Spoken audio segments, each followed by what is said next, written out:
নবীজি কইছে যে তওবা করবা তার গোনা মাফ। এই কথা কনের পরে বেটিটা আলগা করে জিগাই, ইয়া রাসূলুল্লাহ আমার গোনা মাফ হইব নি?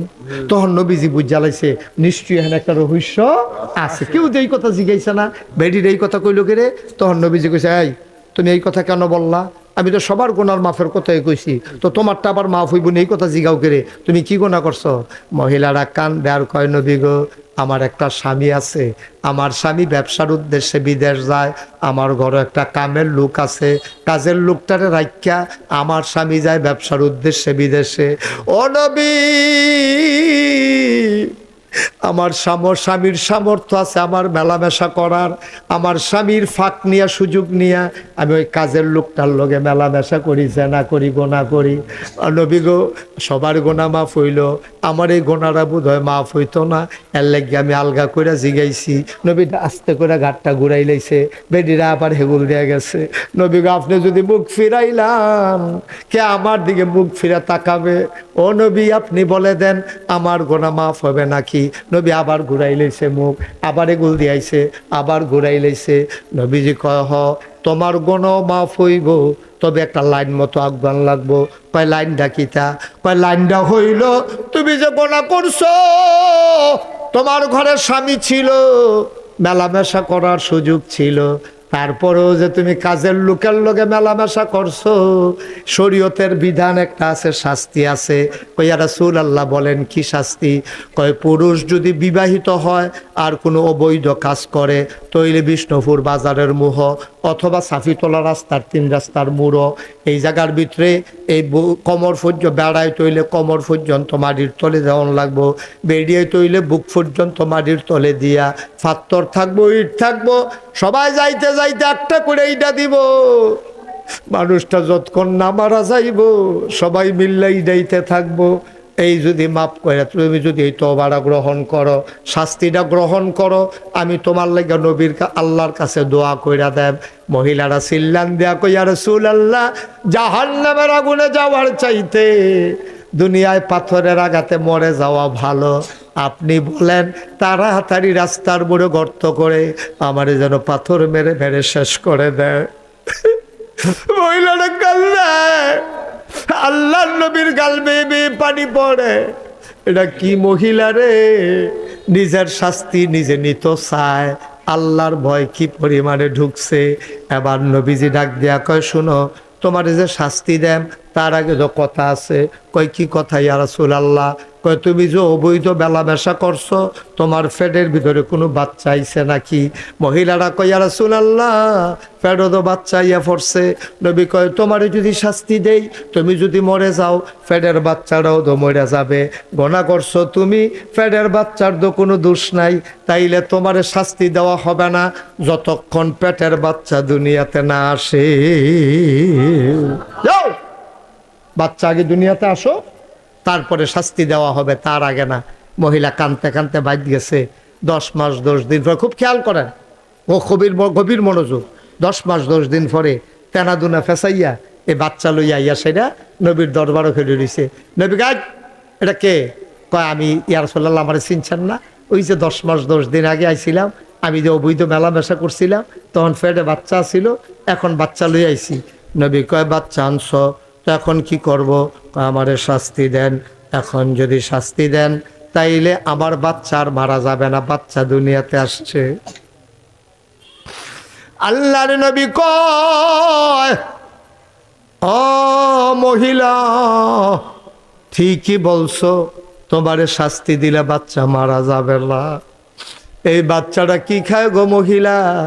কই দুধের বাচ্চা, আমার বুকের দুধ খায়। কই রুটি খাইতে পারে নাকি? কই দুধের বাচ্চা কেমনে রুটি খাইব? কই গোশত খাইতে পারে নাকি? কই কেমনে পারবো?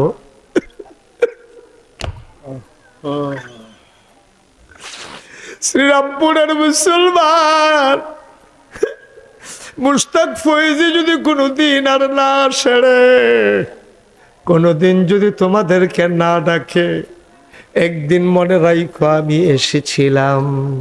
আমি কথা কয়টা বইলা গেলাম, মন দিয়া শূন্য। আল্লাহর নবী কয় বাচ্চারে রুটি খাওয়া শিখাও, গোশত খাওয়া শিখাও, তারপরে আসবা তার আগে তোমারে শাস্তি দেওয়া হবে না।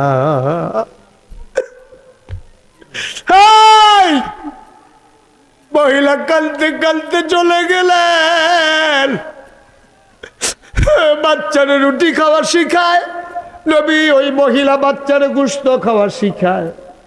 একদিন নবীর দরবারে আইসা মহিলা হাজির, বাচ্চা কোলে লইয়া রাখছে, এক হাতে রুটির টুকরা। ওই সামনের কথাগুলো একটু বন্ধ করেন তো, একজন গিয়ে। রাস্তার উপরে যারা দাঁড়াইয়া কথা বলতেছেন দয়া করে সরেন, ক্ষতি করেন না, সহ্য করতে পারবেন না। এই মাহফিলের সাথে বেয়াদবি, এটা মোটেও উচিত হচ্ছে না।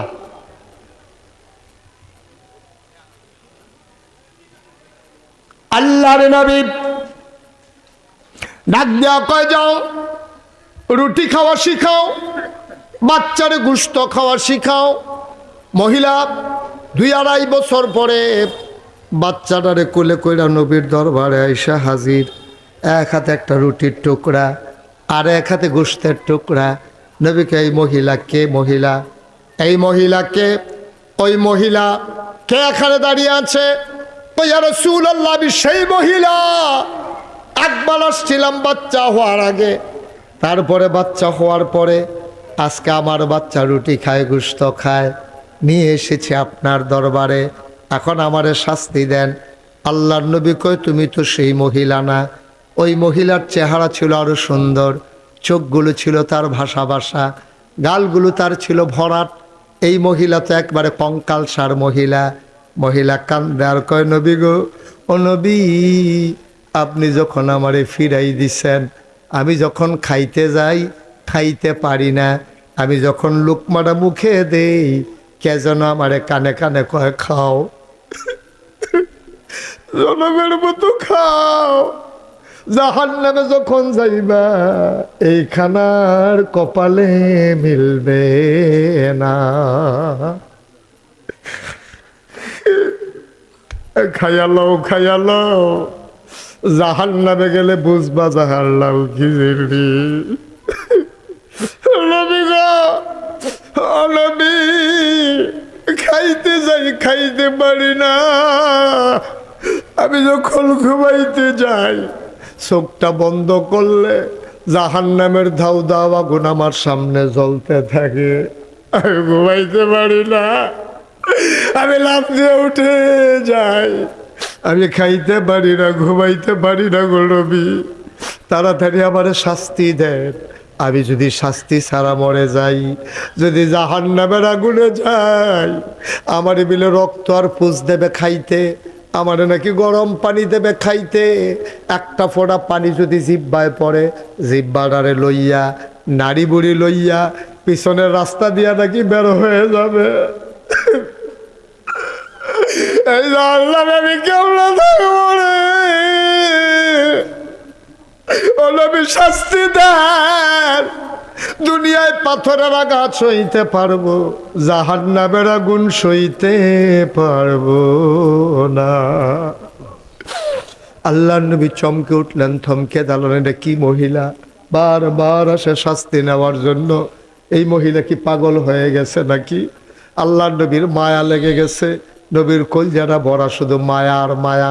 আল্লাহ কয়, ফাবিমা রাহমাতিন মিনাল্লাহি লিনতা লাহুম ওয়ালাউ কুনতা ফাজ্জান গালিজাল কলব লানফাদ্দু মিন হাওলিক ফাআফু আনহুম ওয়াস্তাগফির লাহুম ওয়াশাবিরহুম ফিল আমর ফাইযা আযামতা ফাতাওয়াক্কাল আলাল্লাহ ইন্নাল্লাহা ইউহিব্বুল মুতাওয়াক্কিলিন।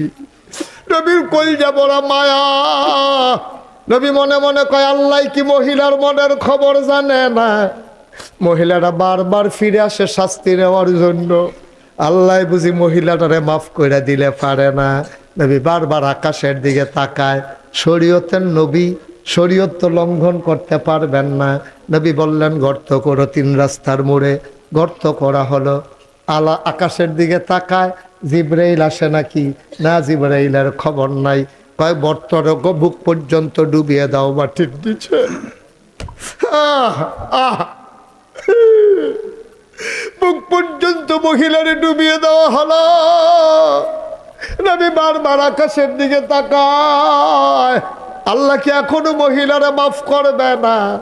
হঠাৎ করে নবীজি ঘোষণা দিয়ে দিলেন, মারো, পাথর মারা শুরু করো। একজন লোক জুড়ে একটা পাথর মারলো, কপাল ফেটে ফিনকি দিয়ে রক্ত ছুটলো। পাশে একটা লোক দাঁড়ানো ছিল, লোকটার গায়ে গিয়া মহিলার রক্ত পড়ছে। লোকটা নাক ছিটকাইল, দেখ একটা গুনাহগার মহিলার রক্ত আমার গায়ে লাগলো। নবীজির নজর পড়ছে, নবীজি ডাক দেয়া কয়ে দিকে আসো, এই মহিলার গায়ের রক্ত তোমার গায়ে যে লাগছে তোমার কি খারাপ লাগছে? কই জি ইয়া রাসূলুল্লাহ, জেনাকারিনী একটা মহিলা, গুনাহগার একটা মহিলা, বেডির রক্ত গাও লাগছে, আমার মুডও ভাল লাগছে না।